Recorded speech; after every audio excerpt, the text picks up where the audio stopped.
Tartacak.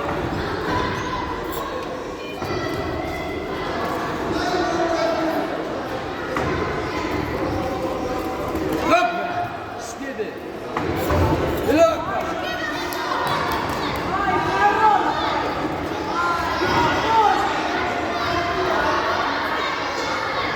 Kaydala sonra, kaydala.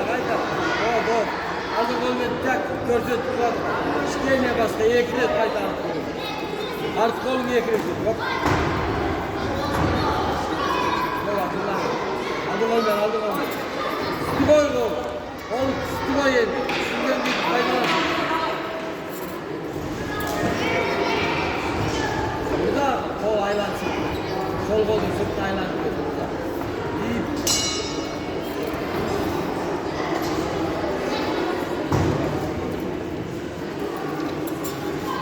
Artık gol diyene bir kaydadan varsa şey, iki soksa daha zılı var, kurasını bulur. Başka bulur.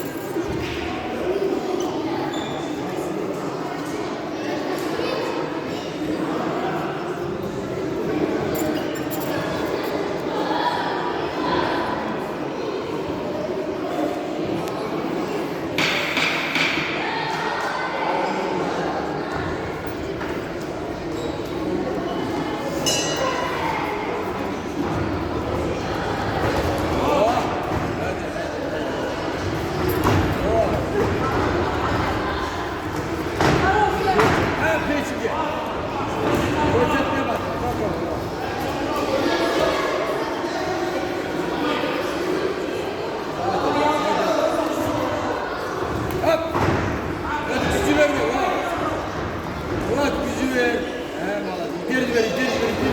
Ne indi? Zinal açılmaz. Zinal